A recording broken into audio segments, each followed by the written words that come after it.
un trabajo denominado Enfermería Escolar, promoción de la salud en adolescentes escolarizados con sobrepeso y obesidad u obesidad. Permítanme, intento colocar la pantalla completa porque no puedo.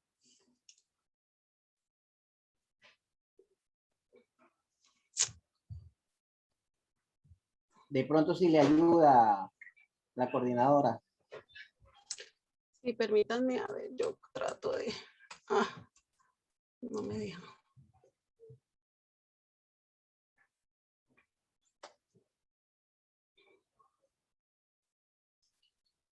Permítanme un segundo. Sí, está bien.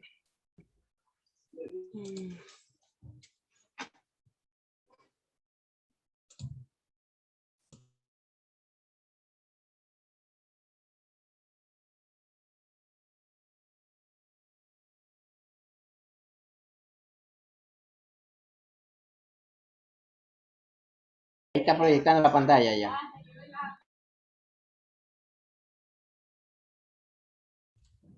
¿Podemos percibir la presentación? Exactamente, ahora sí. Está en pantalla completa. Ok. Bueno, muchas gracias. Entonces vamos a iniciar nuestra presentación. Como bien lo decíamos, entonces las dos somos profesoras asociadas. Eugenia es titular de programas de enfermería en dos universidades diferentes y hemos compartido este trabajo, queremos compartir este trabajo con ustedes para esperando que sea de utilidad. Queremos recordar que la enfermería escolar en nuestro país es considerada como una enfermera de práctica avanzada que obviamente desarrolla sus funciones en los centros educativos durante las jornadas escolares.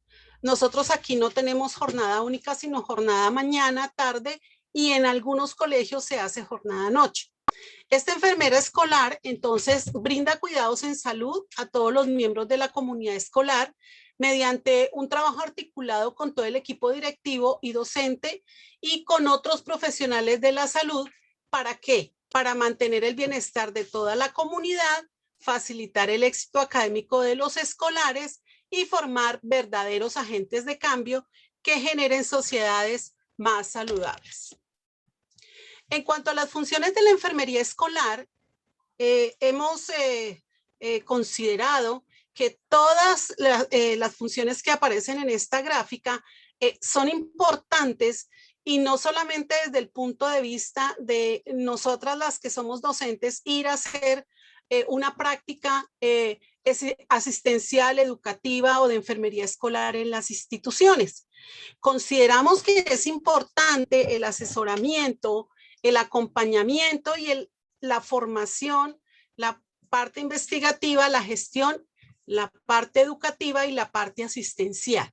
Recordemos que cuando hablamos de la enfermera escolar no nos referimos solamente a los estudiantes, a los chicos que van a las escuelas, sino también a todo lo que tiene que ver con la comunidad escolar, y esa comunidad escolar tiene que ver con los profesores, los administrativos, desde el rector hasta la persona que realiza labores de aseo en las instituciones. Entonces, nosotros tenemos como enfermeras escolares que convertirnos en las asesoras de los programas que se realizan dentro de las instituciones educativas. Nosotros debemos ser las que, en cuanto a programas en salud y en todo lo que tenga que ver con la parte asistencial, debemos ser asesoras y acompañar los procesos. Adicionalmente, que debemos ser aquellas personas que realizamos esos programas, que somos las líderes de esos procesos. Y debemos también realizar procesos de formación en muchos aspectos que los vamos a ver ahora más adelante, y vuelvo y digo, es a toda la comunidad educativa. Al realizar esos procesos de formación, nosotros estamos educando a toda la población, porque esos chicos van a ser los futuros jóvenes, adultos mayores, y si nosotros logramos esos procesos dentro de las instituciones educativas, pues vamos a tener unos adultos muchísimo más sanos de lo que tenemos ahora.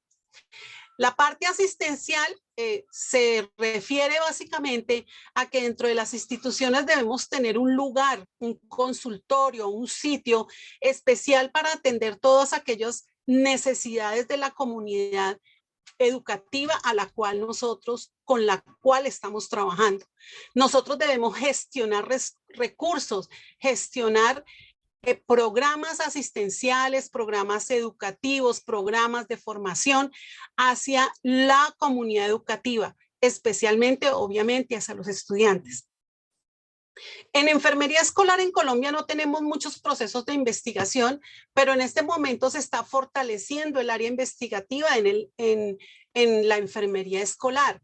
La pandemia ha sido, entre comillas, algo bastante positivo para considerar la participación de enfermeras en todos los colegios y en todos los ambientes escolares.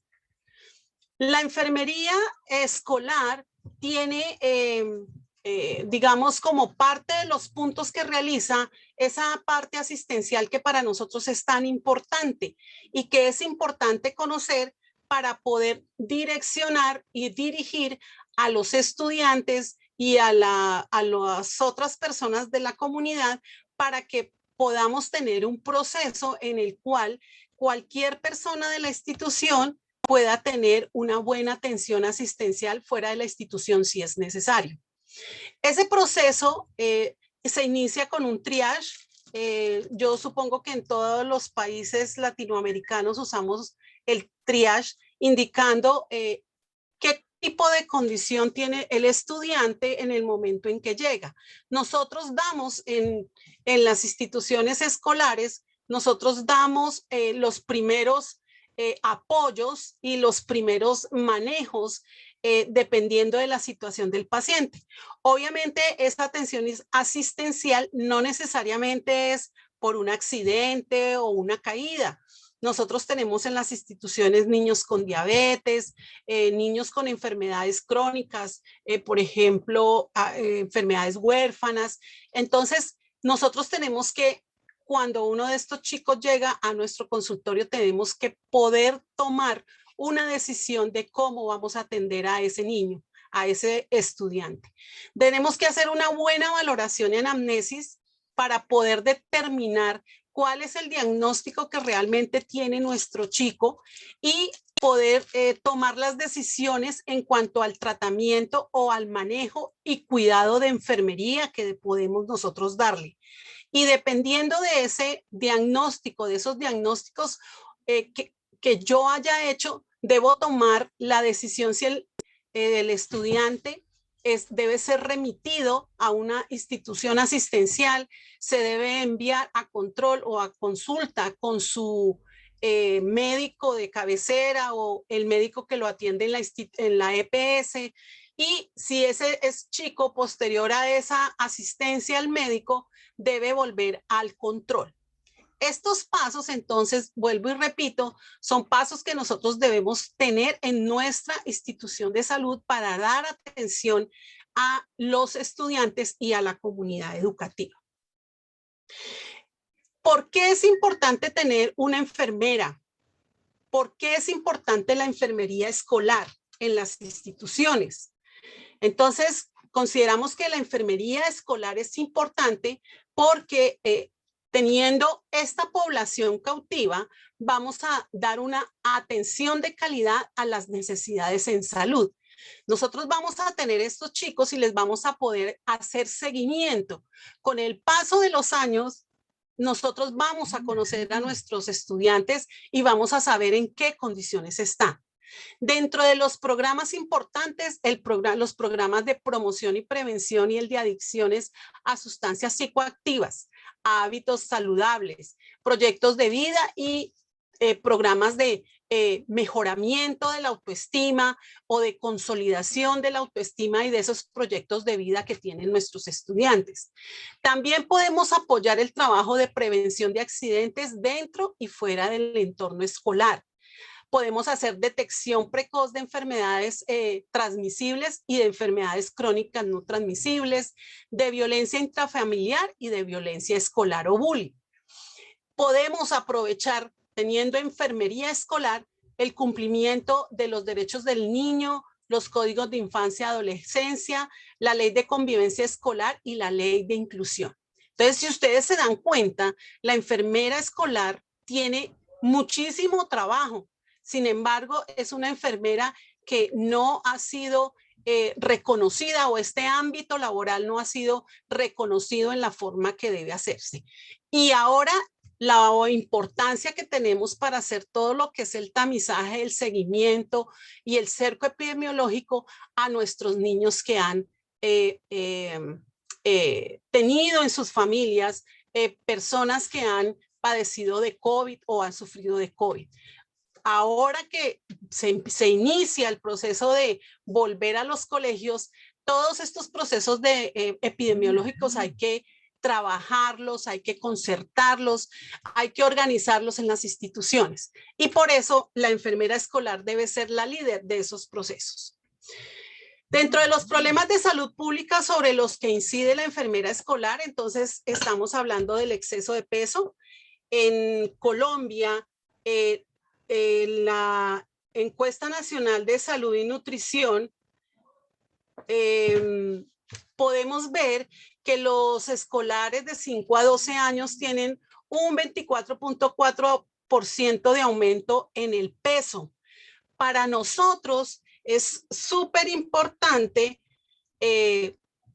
conocer estos datos de estas encuestas, porque con ellos es con los que nosotros vamos a poder soportar el trabajo de investigación y los programas que se realizan en las instituciones escolares o de educación. Los adolescentes han aumentado, tienen un exceso de peso del 17.9%, aumentando desde la ENSIN 2010 a la ENSIN 2015 2.4 puntos. En exceso de tiempo en pantallas, en los preescolares está en 61.9, en escolares 67.6, y miren cómo se aumenta considerablemente en los adolescentes al 76.6%. Cuando se habla del consumo excesivo de azúcar, entonces hablamos de que el aumento en ese consumo de azúcar ha aumentado hasta 2 veces más por día en relación a la encuesta anterior.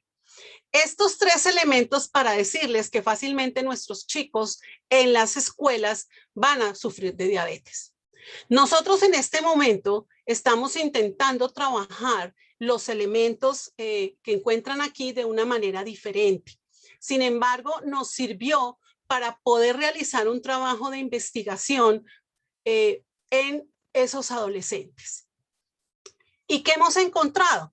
Lo que les estaba consolidando ahorita es que en Colombia el sobrepeso está en el 17.9%, perdón, la obesidad en el 4.3% de nuestros adolescentes, y se encuentra concentrada en los niveles de Sisbén altos. El Sisbén es una clasificación socioeconómica que se tiene en Colombia, y si se dan cuenta, encontramos que el sobrepeso y la obesidad se da en personas con un nivel alto, o sea, estratos 4, 3 o 4, y en madres con un mayor nivel educativo. Quiere decir que los que consumen más alimentos ricos en azúcar, en carbohidratos, son los chicos que tienen más dinero, o que las mamás tienen un mayor nivel educativo. En el Tolima, que es la ciudad donde se inició y se realizó el estudio, el Tolima es un departamento en el cual se encuentra que en general el sobrepeso está en el 14.3 y la obesidad en el 4.2. Si ustedes se dan cuenta, a diferencia del ponderado nacional, solamente estamos bajitos 1 punto en obesidad y 3 puntos en sobrepeso. Por lo tanto, nosotros consideramos que el sobrepeso y la obesidad en nuestro departamento es muy importante y debemos tomar medidas en relación a eso. ¿Por qué es importante abordar este tema? Pues porque el sobrepeso y la obesidad en los adolescentes se asocia mucho a dificultades físicas, sociales y psicológicas. Es un problema que en los adolescentes repercute mucho en razón a que sus compañeros, sus pares, se burlan de ellos, a los chicos no les queda buena la ropa, cuando van a alguna reunión, ellos son objeto de burla y eso ocasiona que el aspecto psicológico de estos adolescentes no sea el mejor y por lo tanto ellos tratan de aislarse y de estar solamente con la familia. Adicionalmente, si la familia no ayuda mucho, pues vamos a tener muchísimo más problemas y los problemas de bullying son muy comunes en esta población. Se consideró trabajar desde el modelo de promoción de la salud de Nola Pender, ya que estos elementos se consideran importantes en razón a que consideramos que las conductas que se deben promover en los adolescentes en cuanto a nutrición y actividad física deben ser aquellas que al final permanezcan y cambien y ojalá se puedan medir con el tiempo y estas permanezcan sin ninguna complicación. Para los procesos de intervención se revisó muchísima literatura y se encontró que las metodologías para las intervenciones que tenían mejor efecto son aquellas que son interactivas, con mediación de los compañeros, o sea, que los compañeros participen activamente en las actividades y que tengan la inclusión de los padres, que vayan con mensajes a la comunidad y que esos mensajes sean adaptados en mensajes de texto y que se puedan compartir con los padres.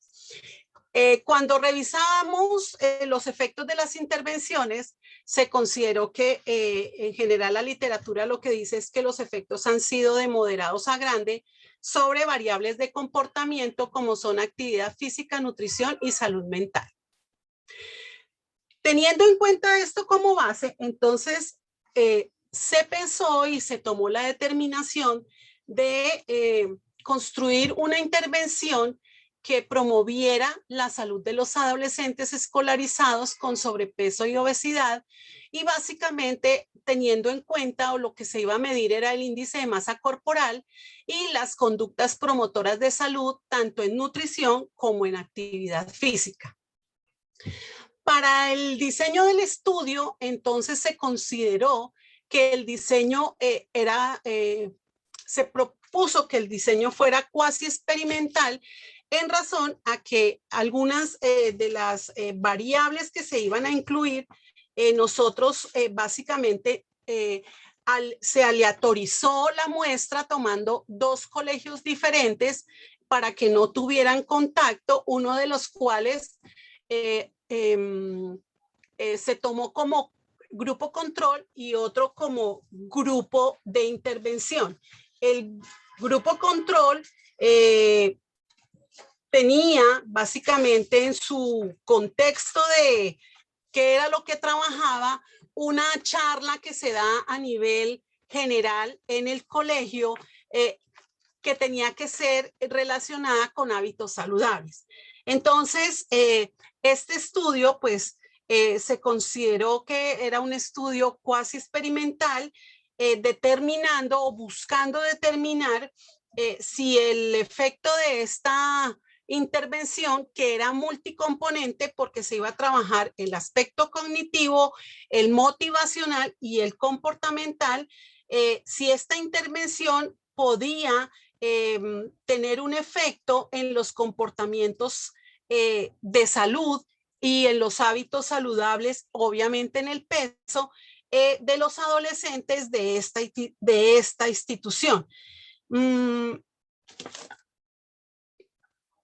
Dentro de los aspectos de criterios de inclusión, entonces se tuvieron en cuenta que fueran adolescentes de 13 a 17 años, se iba a tomar un índice de masa corporal teniendo en cuenta que estuvieran en sobrepeso y obesidad, que fueran hombres, mujeres, y que tuvieran consentimiento y asentimiento informado con escolaridad entre 9º, 10º y 11 grado, que son los últimos 3 grados aquí en Colombia.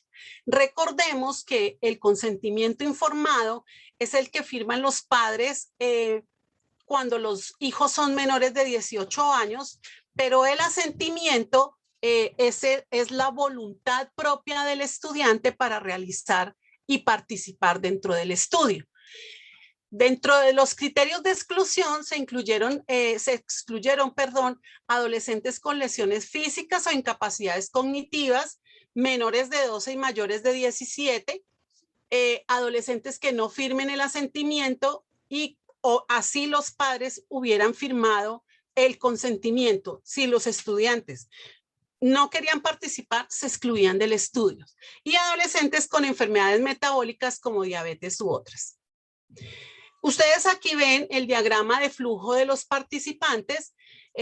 Tenemos en cuenta que inicialmente el grupo intervención tenía 182 personas y el control 236, y al final en el grupo intervención nos quedaron 48, 26 hombres y 22 mujeres. Se perdieron 2 personas en el seguimiento que fueron retirados de la institución, y en el grupo control terminamos con 17 hombres y 33 mujeres sin ninguna persona perdida en el proceso.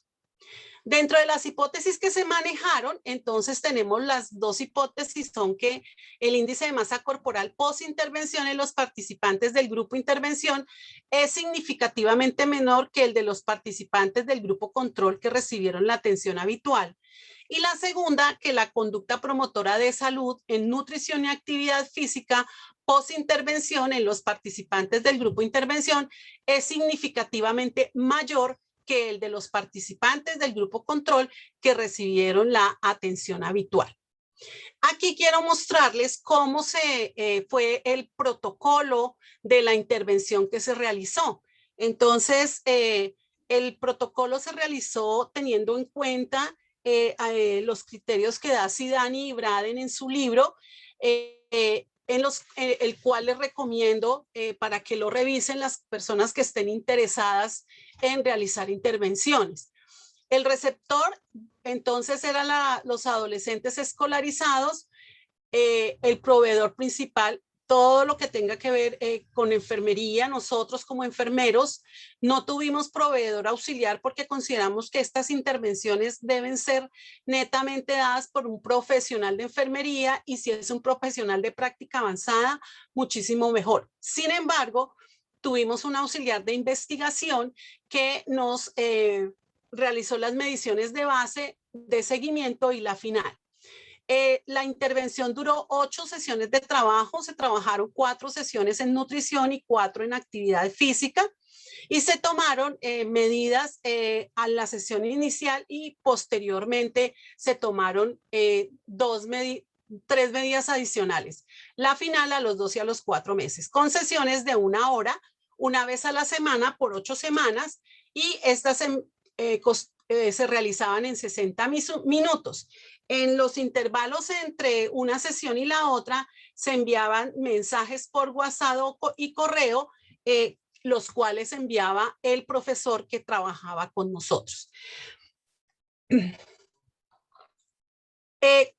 ¿Cómo se hizo esa entrega de estas sesiones? Entonces se tuvo en cuenta que fueron 4 fases. La fase introductoria, que fue cuando se hizo la presentación del protocolo a los profesores, a los padres, a los estudiantes. Se hizo todo el proceso de consentimiento informado, de asentimiento, el diligenciamiento de los instrumentos, que fue virtual, pero en la sala de cómputo de la institución, por si se presentaba alguna dificultad en las preguntas que tenían los instrumentos.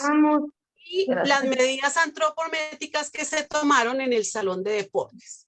En la segunda fase, que fue la fase de intervención, se trabajó con base en la cartilla, una cartilla que se diseñó para la intervención, que se denomina Hábitos Saludables para un Futuro Bienestar. En ella se desarrollaron, todas las sesiones tenían un capítulo en la cartilla que tenían los 3 componentes, el componente cognitivo, el motivacional y el comportamental. Y se trabajó todo lo que tiene que ver con barreras, beneficios, autoeficacia en nutrición y actividad física. Al finalizar, entonces se aplicaron los instrumentos a través del aplicativo virtual y se realizaron nuevamente las mediciones antropométricas. Es necesario decir que durante la fase de seguimiento, semanalmente se enviaban los correos vía web, pero como resultado del proceso y del trabajo de los estudiantes, ellos diseñaron un menú semanal tanto para actividad física, para nutrición y un esquema de actividad física semanal. Todo este proceso se realizó en la institución educativa, teniendo en cuenta que con los permisos de la institución se pudo trabajar en el salón de clase, en las aulas de cómputo y en el patio de descanso. ¿Cómo se midieron los resultados? Entonces, lo que se pretendía y lo que queríamos medir era la adopción de comportamientos saludables en nutrición y actividad física evidenciados por cambios en el índice de masa corporal y en los instrumentos aplicados. Lo que les contaba, el diseño del menú de alimentación semanal y el plan de actividad física que se consignó en la cartilla y el compromiso con la promoción de hábitos saludables entre sus compañeros, pues incentivado por los mensajes de vía web, recordando los compromisos, los beneficios de la nutrición y la actividad física. Este esquema es para mostrarles un ejemplo de cómo se realizaba cada una de las sesiones. Entonces yo tomé la lección 5, que habla de qué ganamos si realizamos actividad física. Entonces, normalmente iniciamos con una actividad lúdica de unos 5 minutos y posteriormente empezamos con una reflexión personal. Cada uno de los estudiantes en la cartilla describe de manera sencilla qué sabe, conoce y ha vivido sobre los beneficios de la actividad física y se le dan 5 minutos para que conteste. Posteriormente se hace una lectura de una historia de un personaje que fue creado para la cartilla, que se llama Paco. Y Paco, a través de una historia reflexiva, nos cuenta los beneficios de la actividad física. Después de esta actividad, entonces se hace una actividad práctica. Como estamos trabajando actividad física, entonces salimos al patio y trabajamos juegos tradicionales. Se organizan 6 grupos con un juego diferente y con eso se hace la actividad práctica. Nosotros hemos visto, y de acuerdo a lo que yo les mostraba al inicio, los tiempos en pantalla, sea celular, internet, jueguitos, ha aumentado bastante y aumentó bastante en los adolescentes. Entonces, lo que queremos es que ellos vuelvan a jugar los juegos que nosotras sí algún día jugamos y que ellos los conozcan si no los conocen, y por lo menos en el colegio, que es un ambiente más seguro, más consolidado, ellos los puedan disfrutar. Esa actividad práctica se hace en 20 minutos y posteriormente se toma un espacio para hacer una discusión y unas conclusiones sobre el trabajo que se hizo. Ellos deben hacer una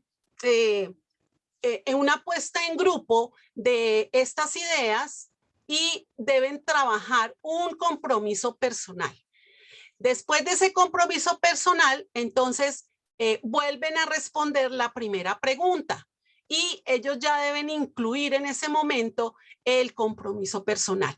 Perdón, aquí les di el dato al revés. La historia, hacen la reflexión, la discusión y la actividad práctica. Porque al final lo que vamos a hacer es que en todas las sesiones se va a entregar un refrigerio saludable. Entonces, ese refrigerio saludable siempre va a incluir una fruta y agua. Nuestros estudiantes casi no consumen agua. Entonces, queremos eliminar todas las bebidas azucaradas y queremos que ellos empiecen a trabajar con el agua teniendo en cuenta que es algo muy importante. Entonces, hacemos la reflexión personal, la lectura de la historia. Con la lectura de la historia hacemos la reflexión nuevamente a través de Paco, y después de hacer esa reflexión personal hacemos la discusión, sacamos las conclusiones en grupo y pasamos a la actividad práctica y a recibir el menú, el refrigerio con fruta y agua. ¿Cómo hemos medido los desenlaces? Entonces, a través del índice de masa corporal y la conducta promotora de salud en nutrición y actividad física. Hemos utilizado los instrumentos que, en términos generales, el modelo de promoción de la salud Pender tiene, porque ella trabaja con instrumentos específicos para adolescentes. Entonces, realizamos un cuestionario de información sociodemográfica. El inventario de autoeficacia es una versión mexicana. La percepción de barreras y beneficios para el incremento de frutas y verduras es una versión de un instrumento que se hizo en Corea y que ya está validado en Colombia. Todos estos instrumentos ya fueron validados en Colombia. Percepción de beneficios del ejercicio, percepción de barreras del ejercicio y la escala de vida del adolescente, que todas son de Pender y son versión para adolescentes. Todos los instrumentos fueron culturalmente validados y se hizo todo lo que es validez facial, de contenido y de constructo para que puedan ser utilizados en español. ¿Qué resultados obtuvimos?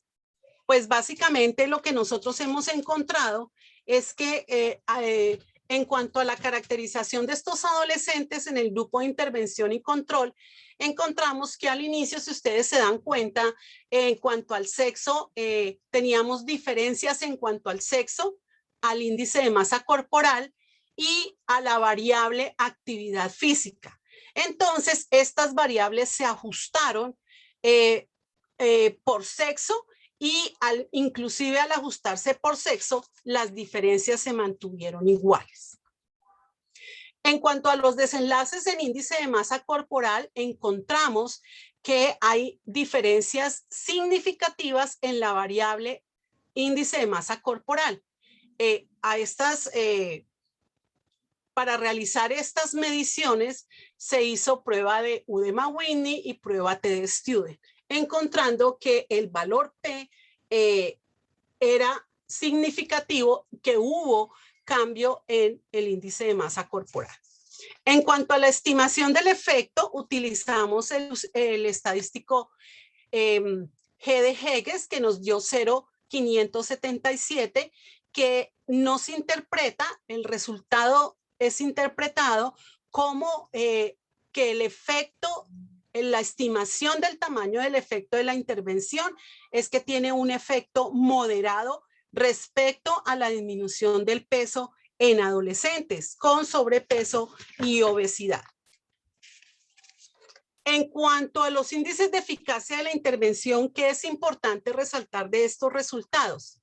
El riesgo relativo, que nos dice que la intervención es 6.25 veces más eficaz que la educación estándar para disminuir el índice de masa corporal, y la reducción absoluta del riesgo, que nos indica que el beneficio fue del 32% para el grupo de intervención.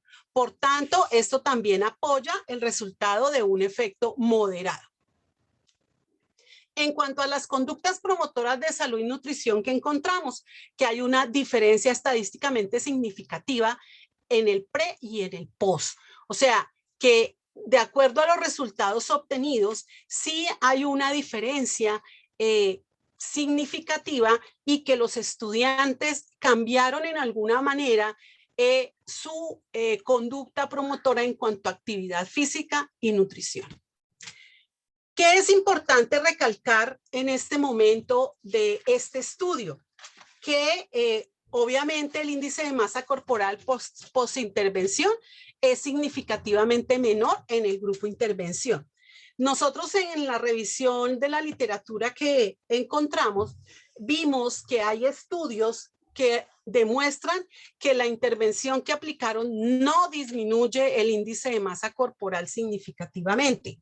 Sin embargo, en este estudio que se hizo con estos estudiantes, nosotros vimos que el índice de masa corporal sí disminuyó. ¿Y eso a qué nos lleva? Eso nos lleva a pensar que nosotros sí podemos hacer intervenciones que, si bien no son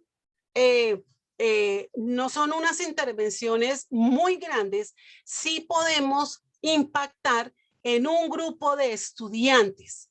Recordemos que cuando nosotros hacemos estos estudios no podemos pensar en que van a ser estudios primero con muchísima población y los van a ser más grandes.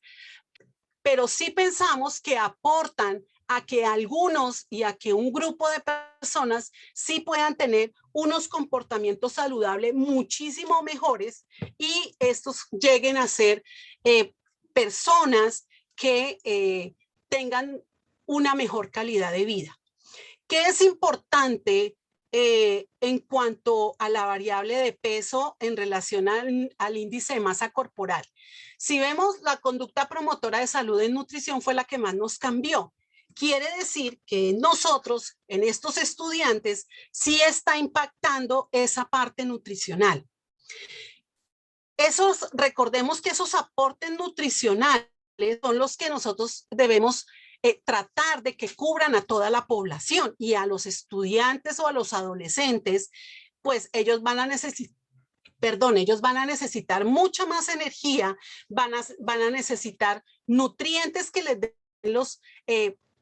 los componentes necesarios para ellos tener una buena adolescencia.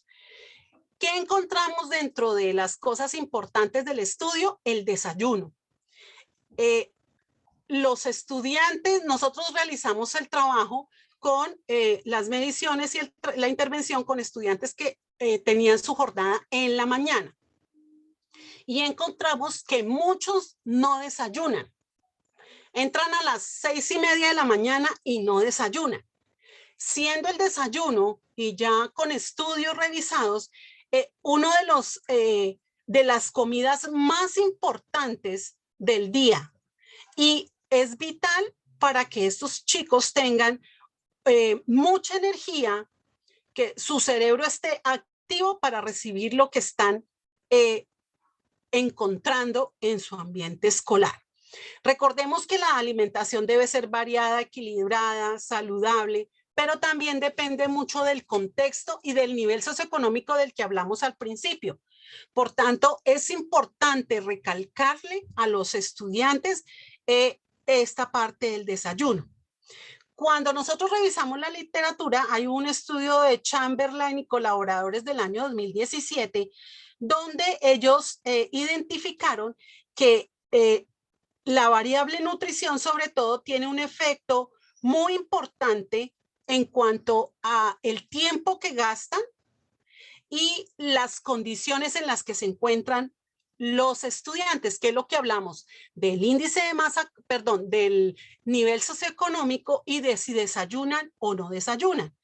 Entonces, ¿qué se concluyó? Lo que hemos concluido nosotros también y que sabemos, que las frutas y las verduras son importantes para que se realice un verdadero cambio significativo en la conducta de nutrición. En actividad física encontramos que hay diferencias en los grupos, hay diferencias por sexo. Los hombres hacen más actividad física que las mujeres, y esto es algo que se debe revisar y se debe investigar más a fondo, porque puede ser una limitación para los estudios, que se debe hacer específica por géneros, porque los estudiantes sí se han encontrado que los adolescentes hombres hacen más ejercicio que las niñas, que las adolescentes mujeres. Adicionalmente a esto, entonces se encontró que algo importante para revisar era el tamaño del efecto de la intervención. Como les decía, en nuestro estudio el tamaño del efecto fue moderado. Y esto coincide con algunos metaanálisis que se han recogido y que se han trabajado, por ejemplo, el que hizo Pearson y colaboradores en el año 2015, que también encontró en ese metaanálisis que normalmente las intervenciones tienen unos beneficios o unos efectos moderados en el grupo intervención que en el grupo control. Y esto creo que es importante para nosotros poder seguir trabajando en estas líneas y seguir apoyando a los adolescentes que, como yo siempre lo digo, parece que es una población que no se enferma, que no le pasa nada, pero es que nosotros la estamos desconociendo. Entonces, las bajas de peso, como les decía, también es algo importante. Entonces, hay que continuar con el trabajo que estamos haciendo en intervenciones, en hábitos saludables, para poder reducir esos riesgos de sobrepeso en escolares, por ejemplo, como lo dice un estudio que se hizo en Alemania en el 2013. Ellos tienen más o menos los mismos resultados que nosotros y les dio que el riesgo se redujo en un 31%. Entonces, es importante ver que las intervenciones que nosotros hacemos tienen efectos moderados y esperamos que a futuro sean grandes. No existen intervenciones estandarizadas, porque la idea es que nosotros podamos construir intervenciones de acuerdo a las necesidades de nuestra población, porque si bien es cierto la obesidad, el sobrepeso y la obesidad aumenta cada día más en el mundo, pues la idea es que podamos enfrentar esos problemas siendo los principales en cada uno de nuestros países o de nuestras regiones. ¿Qué conclusiones podemos sacar? Entonces, pues que la intervención, produjo cambios significativos en el índice de masa corporal y en comportamientos en nutrición. Sin embargo, lo que vemos es que estos no se mantienen en el tiempo. Y una de las razones puede ser que nosotros, yo les decía al principio que a veces vamos a hacer nuestras prácticas, pero no permanecemos. Entonces hay que hacer programas en los cuales los estudiantes reciban seguimiento, tengan quien les haga seguimiento. Y quién, si no, es más importante que la enfermera en el área escolar. O sea que independiente de que nosotros vayamos, las instituciones educativas deben tener una enfermera permanente. Que la intervención tuvo un efecto moderado en el índice de masa corporal y en la nutrición y que se deben fortalecer esos elementos que no tuvieron un cambio significativo en la intervención, como les comentaba, lo de la actividad física en las mujeres. Debemos llevarlas a que ellas hagan mucha actividad física. Otra conclusión es que el modelo que utilizamos, que es la teoría de promoción de salud de Nola Pender, identifica elementos fundamentales positivos, pero hay otros que se deben estudiar más a fondo para poder abordar el fenómeno identificando esas relaciones causales más específicas. Y se deben fortalecer las intervenciones esperando y orientando los resultados hacia la adquisición de comportamientos saludables. La evaluación de la intervención realizada por los adolescentes al final del estudio fue buena y muy buena. Para esto se les aplicó un instrumento para que ellos aplicaran, que ellos nos contaran cómo les había parecido la intervención y ellos consideran que eso es importante, pero ellos son claros en decir que ellos necesitan actividades adicionales para que refuercen lo aprendido. Aquí tenemos nosotros algunas referencias del trabajo realizado, de las referencias bibliográficas, los estudios que se han hecho en cuanto a intervenciones y nuestros correos. Muchísimas gracias. Muchísimas gracias por su presentación, estimada. Mediante el chat tenemos algunas preguntas que le hicieron durante su presentación. La primera nos indica qué herramientas y qué estrategias utilizan para diagnosticar la población que requiere atención, sobre todo para medir el sobrepeso y la obesidad. Digo lo anterior tomando en cuenta que todo ha de ser medible. Sí, cuando nosotros llegamos al colegio, primero, de pronto se me olvidó aclarar que nosotros la intervención nosotros tomamos mediciones a todos los niños de los grupos 9º, 10º y 11º. Trabajamos con el índice masa corporal de acuerdo a lo que tiene establecido la Organización Mundial de la Salud en el anexo técnico para el manejo de sobrepeso y obesidad en los adolescentes y en los niños, y ellos establecen unos rangos. Entonces, al realizar las mediciones de peso y talla y tomar el índice de masa corporal, entonces nosotros tomamos eso como referente para clasificar a los chicos entre normal, sobrepeso y obesidad. Que es importante y sería bueno agregarlo, es que dentro de las recomendaciones de los estudios actuales se pide o se considera que adicional del índice de masa corporal se utilice el pliegue cutáneo y se utilicen, digamos, mediciones combinadas para establecer el sobrepeso y la obesidad. Entonces, creo que eso es importante para que nosotros tengamos en cuenta cómo se inicia el estudio. Entonces, nosotros los pesamos y los medimos a todos. Son 15 grupos de 40 estudiantes. Después de que nosotros, a través de índice de masa corporal, supimos quiénes eran los que estaban en sobrepeso y obesidad, nosotros les hicimos las